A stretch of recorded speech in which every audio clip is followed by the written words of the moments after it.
Bonjour à toutes et à tous et bienvenue dans ce journal d'information de la mi-journée sur TV Vendée en ce lundi 26 mai. Et je vous propose tout d'abord de prendre le chemin de Latranche-sur-Mer, où 12 pompiers vendéens, volontaires et professionnels, ont réussi le défi de réaliser un aller-retour à la nage entre Latranche-sur-Mer donc et l'île de Ré. 25 km de natation accomplis grâce à des relais en binôme toutes les 30 minutes. Un défi lancé pour récolter des fonds en faveur de l'association Les Petits Doudous, qui a pour objectif d'améliorer le séjour des enfants opérés. C'est important pour nous parce qu'on pouvait allier le plaisir du sport et aussi avoir de l'associatif envers les autres, et ça nous permettait aujourd'hui de pouvoir récupérer des fonds, notamment pour cette association du CHD de Vendée. Ça tient à cœur parce qu'on est au contact de la population toute l'année, forcément. On est souvent dans les hôpitaux, on a affaire aussi à toute personne, qu'elle soit âgée ou même des enfants. Donc forcément, moi-même étant père de 2 petites filles, cette association m'a beaucoup touché, donc c'est pour ça aussi qu'on a décidé de se lancer dans le projet. Ça montre qu'on travaille les pompiers et nous pour le même but. On a le même centre d'intérêt. On travaille pour les enfants mais pour les adultes aussi. Et c'est vrai qu'eux, ils interviennent aussi pour des enfants quand ils sont appelés au domicile ou pour des accidents. Et nous, après, on prend le relais au niveau de l'hôpital. Donc c'est vraiment, ça montre notre cohésion et notre travail d'équipe avec eux aussi. Les bénévoles vendéens, eux, étaient mis à l'honneur vendredi dernier par le conseil départemental. Depuis 2019, le département organise une cérémonie pour récompenser l'engagement des jeunes bénévoles âgés de 16 à 25 ans. Cette année, 126 d'entre eux ont été honorés pour leur investissement dans les domaines du sport, du social ou de la culture. Ils ont ainsi reçu une bourse allant de 350 à 800 € destinée à financer des projets personnels comme le permis de conduire ou leurs études. Je fais partie de 5 associations, le Foyer des Jeunes, le Comité des Loisirs, la CNCD du Puy du Fou. Je suis joueuse au FC Saint-Laurent-Malvan de foot et je coach les U15 féminines à Saint-Laurent-Malvan aussi. C'est toujours été une envie pour moi de faire du bénévolat, surtout grâce aussi à mes parents. Amnesty International propose vraiment une étroite collaboration, une coopération et une solidarité énorme, on va dire. Ça m'a vraiment permis de pouvoir échanger avec des personnes envers qui j'aurais jamais imaginé pouvoir aller. Parce que je me suis dit, ils sont bien trop vieux, jamais j'aurais le courage ou quoi que ce soit d'y aller. Je ne sais pas si après c'est un accès plus rapide à la maturité, mais je pense que ça y contribue, oui. L'association Rôle Petit a été créée en 2008 et elle propose des activités d'éveil pour les enfants de 2 à 6 ans. Mais il faut savoir que je suis née dans une famille de bénévoles. Et voilà, et du coup, j'ai grandi là-dedans. C'est la transmission comme il dit. C'est la transmission. Vous avez peut-être participé samedi dernier aux portes ouvertes du groupement de gendarmerie de la Vendée, une 3e édition organisée à La Roche-sur-Yon qui a permis une nouvelle fois au public de découvrir les différentes branches de la gendarmerie et les moyens dont disposent les forces de l'ordre vendéennes.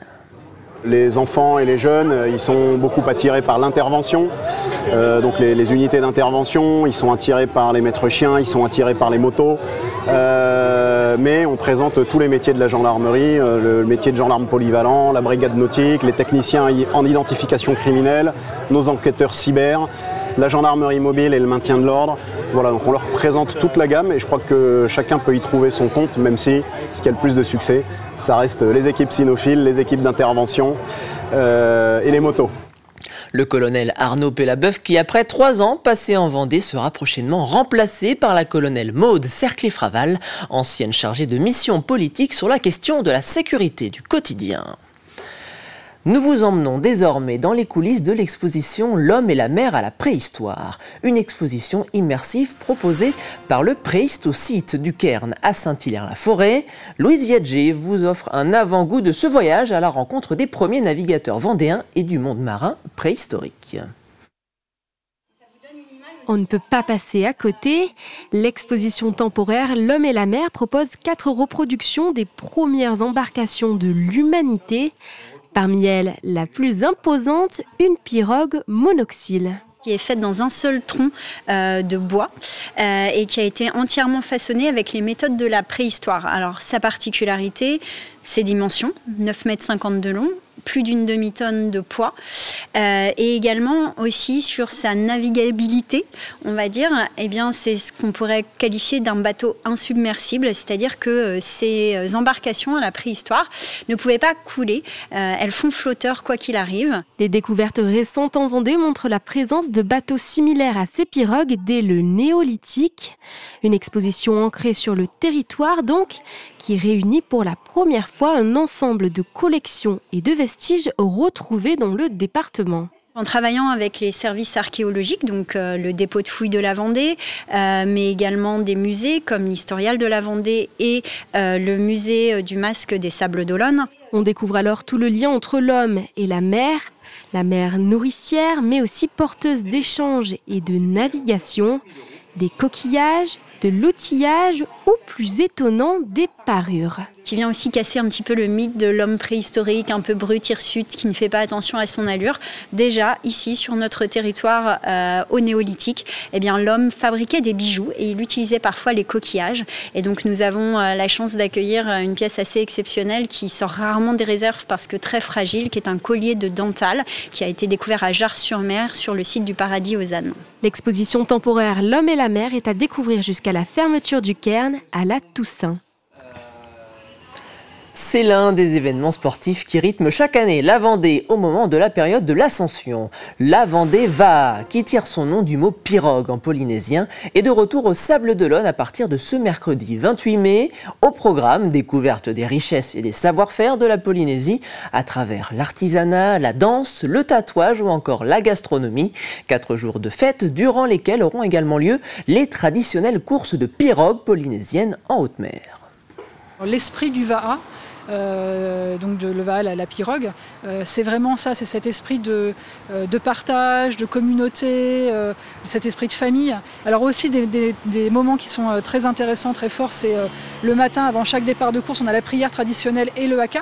Donc ça, voilà, pour le public, c'est aussi un moment qui est agréable à partager. Après, voilà, les coureurs s'en vont en mer, vont faire leurs courses, mais voilà, le public peut encore profiter des animations, partager, et puis après profiter des arrivées voilà, sur la plage. Donc ça permet de fédérer vraiment et de découvrir cette culture sur tous ses aspects, on va dire. Et c'est ainsi que se termine ce journal. Merci pour votre fidélité. Je vous donne rendez-vous à 18 h pour un nouveau journal. Très bon après-midi sur TV Vendée.